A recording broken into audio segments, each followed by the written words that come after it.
सबको नमस्कार। आपकी न्यूज़ का एपिसोड 1108 में आपको स्वागत है।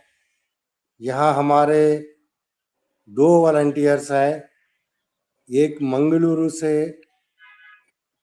सीमा मडीवाल। उनसे शुरुआत करेंगे। सीमा जी, आप दिल्ली का और कर्नाटका का समाचार बताइए पहले। Thank you. धन्यवाद राज सर। नमस्कार सभी एकेएन टीवी दर्शकों का। अब चलिए जान लेते हैं दिल्ली का हाल। 22,000 करोड़ रुपए के चावल घोटाले पर आम आदमी पार्टी का हमला, बीजेपी मंत्री के इस्तीफे की मांग। आम आदमी पार्टी ने बीजेपी सरकार पर 22,000 करोड़ रुपए के कथित चावल घोटाले को लेकर जोरदार हमला बोला है।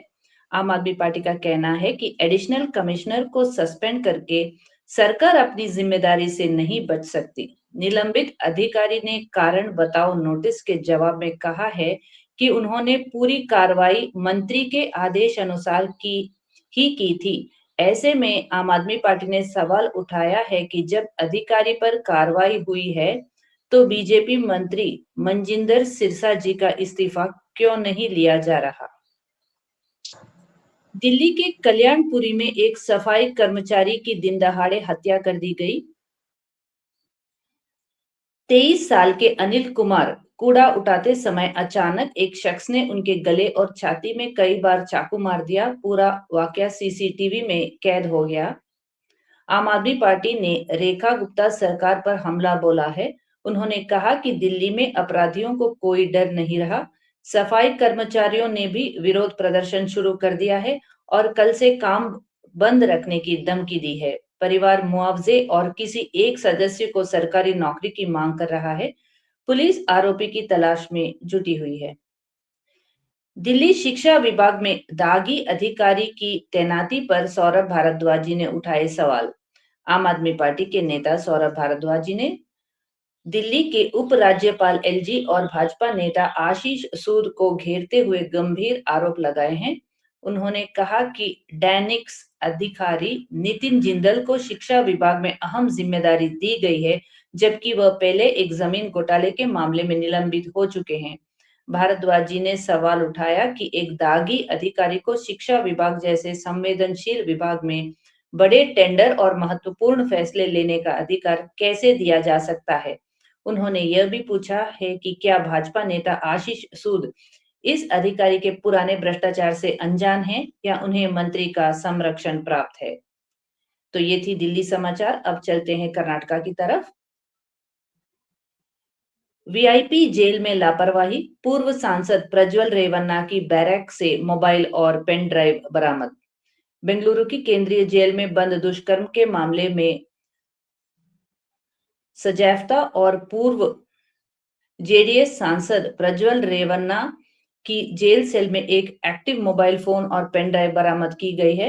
जांच अधिकारियों ने फोन से लगभग 90 अश्लील वीडियो भी पाए हैं। इस मामले में जेल प्रशासन की गंभीर लापरवाही और मिलीभगत पर सवाल खड़े हुए हैं, जिसके बाद पुलिस ने नई प्राथमिकी एफआईआर दर्ज की है। विधानसभा कैंटीन में भारी अनियमितता, विकास सौदा में निकला खराब खाना। कर्नाटक के खाद्य सुरक्षा विभाग ने विधानसभा परिसर स्थित विकास सौदा, जहां मंत्री और वरिष्ठ आईएएस अधिकारियों के कार्यालय है, उसकी कैंटीन में छापेमारी की। निरीक्षण के दौरान खाने की प्लेटों पर कॉकरोच और भारी गंदगी पाई गई। इसके अलावा पूरे राज्य में चलाए जा रहे अभियानों में बेंगलुरु और अन्य शहरों के होटलों से सैकड़ों किलो सड़ा हुआ मांस और सब्जियां जब्त कर नष्ट की गई।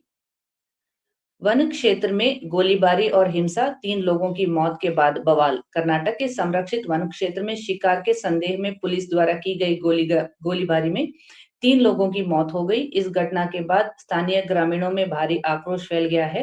प्रदर्शनकारियों ने सहायक क्षेत्रीय वन अधिकारी के कार्यालय पर हमला और तोड़फोड़ की और प्रशासनिक बद इंतजामी का आरोप लगाया। तो कर्नाटका से भी यही न्यूज है। धन्यवाद। अब चलते हैं राज्य के पास। थैंक यू सीमा। पंजाब का समाचार इस प्रकार है। स्टेट गवर्नमेंट एक ऐसा scheme unified cyber crime command centre शुरू किया है। इसमें आपको एक नंबर दिया गया। उसमें 1930 हेल्पलाइन है, वो अगर उसमें अगर फोन करेंगे तो पूरा साइबर का जो भी क्राइम है उसके बारे में राउंड द क्लॉक वो लोग कंप्लेंट लेके उसके ऊपर काम करेंगे। और पंजाब में सभी सरपंच को 10,000 रुपया सैलरी दिया जाएगा अगस्त 15 तारीख से। पहले उन लोगों को 2,000 मिलता था, पंजाब गवर्नमेंट ने उसका 5 गुना कर दिया है।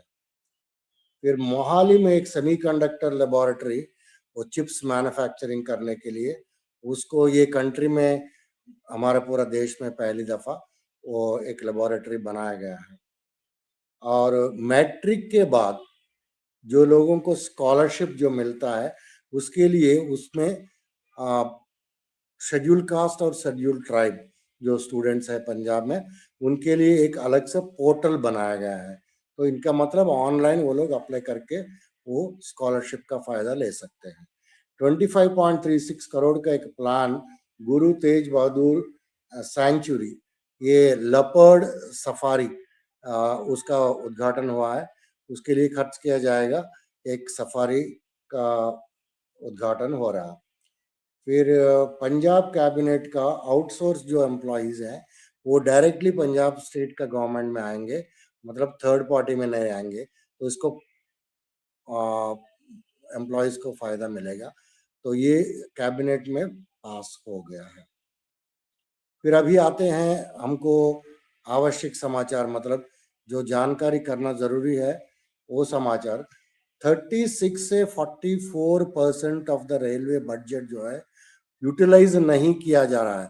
आपको मालूम है कितना प्रॉब्लम्स है रेलवेज में, और जो पैसे बजट में अलॉट किया है उसको भी वो लोग यूज नहीं कर पा रहे।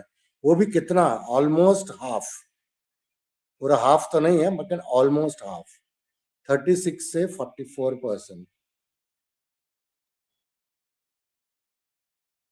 एक मुसलमान आदमी का मौत हो गया है क्योंकि उनको कांवरिया अटैक किए थे। ये उत्तर प्रदेश में ही हुआ है। 2 हफ्ते लगा, बहुत प्रोटेस्ट चला, फिर जाके उनका जो आरोपियों को अरेस्ट किया है। देखिए कितना टाइम लग रहा है आजकल यूपी में, क्राइम होने से तुरंत उसके ऊपर कार्रवाई नहीं होता है। कॉकरोचेस, रैट्स, सही वाला कॉकरोचेस और एक्सपायर्ड चिकन, ये सब फूड डिपार्टमेंट ने पकड़ा है महाराष्ट्र में। और 195 जो फूड एस्टेब्लिशमेंट्स हैं, कैफेज, होटल्स, उसको पकड़ा है वहाँ इंस्पेक्ट करके। उनमें से 18 लाइसेंसेस को कैंसिल किया गया है। तो मुख्य समाचार इतना ही है। और भी जो आगे चल के 2 और मैं दे देता हूँ। एक 32 लाख वर्थ घी, ये सही घी नहीं, खाने वाला नहीं है, फेक घी है, उसको पकड़ा है गुजरात में। और आपको बस में एक SOS का बटन मिलेगा, लेकिन आप वो बटन से आप मूर्ख मत होइए। वो बटन दबाने से वो कोई कॉल सेंटर या पुलिस में वो कोई सिग्नल नहीं जाता है। ये हालत है दिल्ली में है, बाकी जगह में भी यही चल रहा है। बस इतना ही मैं बोल के यहाँ खत्म करता हूँ। मैं दर्शन शर्मा जी से निवेदन करता हूँ, वो उत्तर प्रदेश सिकंदराबाद से आपको पूरा इंडिया का समाचार बताएगी। जी दर्शन जी, थैंक यू। नमस्कार, मैं दर्शन शर्मा आप सभी का स्वागत करती हूँ AKN TV इंडिया में। मैं लेकर आई हूँ देश में आम आदमी पार्टी से जुड़ी वो खबरें जिसका असर राजनीति से आम जनता तक साफ दिखाई देता है। तो बने रहे अंत तक हमारे साथ। गुजरात की शिक्षा व्यवस्था को लेकर आम आदमी पार्टी के नेता मनोज सोरठिया जी ने भाजपा सरकार पर निशाना साधा। मनोज सोरठिया जी ने केंद्रीय शिक्षा मंत्रालय की PGI 2.0 रिपोर्ट का हवाला देते हुए गुजरात की शिक्षा व्यवस्था पर सवाल उठाए। आम आदमी पार्टी के अनुसार रिपोर्ट में गुजरात को करीब 60% अंक मिले हैं और राज्य की रैंकिंग 5वें स्थान से गिरकर 15वें स्थान पर पहुंच गई है। आम आदमी पार्टी नेताओं का कहना है कि लंबे समय से भाजपा की सरकार होने के बावजूद अगर शिक्षा व्यवस्था की रैंकिंग में गिरावट आ रही है तो सरकार पार्टी ने पंजाब का उदाहरण देते हुए कहा कि आम आदमी